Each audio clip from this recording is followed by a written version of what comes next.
आज का हमारा विषय है संविधान की प्रकृति कैसी है। संविधान एकात्मक है या संघात्मक है। कई बार प्रश्न ये आता है, लेकिन आज आपको सारे प्रश्न के उत्तर इस वीडियो में मिल जाएंगे। बस आप अंत तक इस वीडियो में जुड़े रहिए। तो हम जानते हैं कि क्या संविधान संघात्मक है। तो आपको बता दें कि संविधान मुख्यतः दो प्रकार के होते हैं, एक संघात्मक और एकात्मक। एकात्मक संविधान वह संविधान होता है जिसमें सारी शक्ति केंद्र में होती है। जैसे अपनी मोदी सरकार केंद्र सरकार है, दिल्ली के अंदर जो बैठी हुई है राजधानी में, तो सारी शक्तियां अगर उसके पास होती तो क्या हो जाता हमारा देश, एकात्मक संविधान।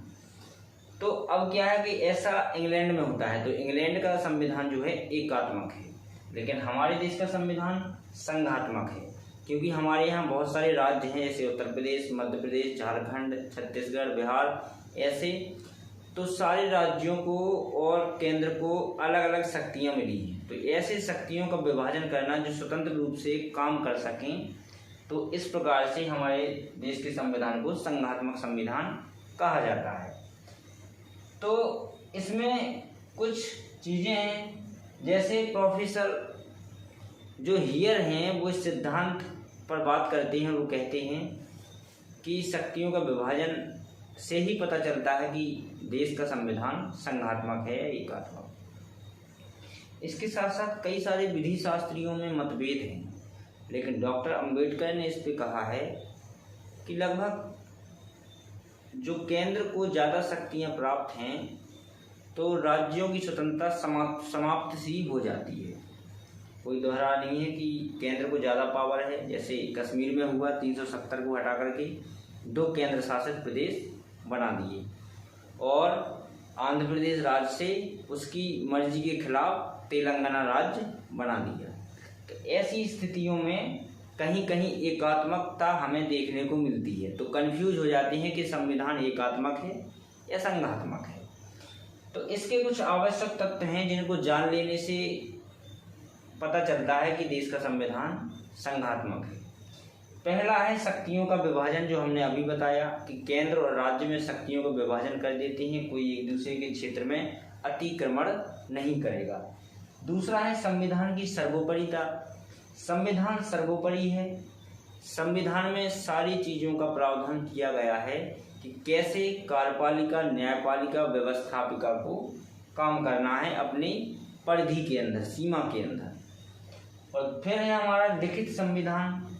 देखो, जब राज्य केंद्र में सम्मिलित होता है, जब हमारा ये संघ बनता है, तो कुछ शर्तों के तहत राज्य जुड़ते हैं, क्योंकि अलग अलग राज्यों की अलग अलग संस्कृति, भाषा, बोली, जाति, धर्म होती है। तो इस हिसाब से उनकी शर्तों के अनुसार उनको संघ में शामिल किया जाता है, और उन शर्तों को वो तभी मानेंगे जब संविधान में लिखित में उनकी शर्तें रखी जाएंगी। तो इस स्थिति में तभी तो वो विश्वास कर पाएंगे। इसलिए लिखित होना जरूरी होता है। तो संविधान की अपरिवर्तनशीलता।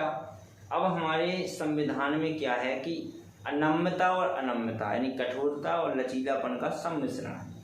समय आने पर यह लचीला हो जाता है, देश संकट में है तो यह कठोर मजबूत हो जाता है।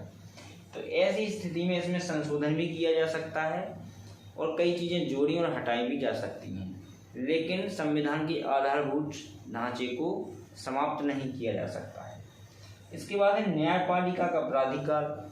न्यायपालिका इन सारी चीज़ों पर ध्यान रखेगी कि भाई कोई किसी के क्षेत्र में अतिक्रमण तो नहीं कर रहा है।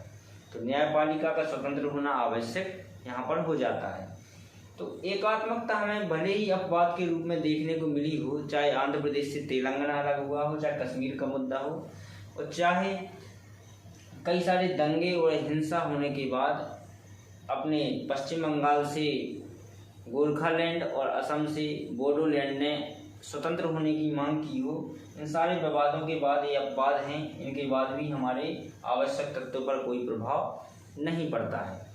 अंत में एक महत्वपूर्ण निर्णय आया सुप्रीम कोर्ट का, जिसमें बहुमत से यह कहा गया कि हमारे देश का संविधान संघात्मक है, इसमें कोई दोहरा नहीं है, लेकिन इसका आधारभूत ढांचा है संघवाद, जिससे राज्य में जो राज्य सरकारें होती हैं वो खुद का प्रभुत्व रखती हैं और आंतरिक और बाहरी मामलों में निर्णय लेने के लिए स्वतंत्र हैं। वीडियो अच्छा लगा हो तो शेयर करें और जुड़े रहें हमारे चैनल से। बहुत बहुत धन्यवाद।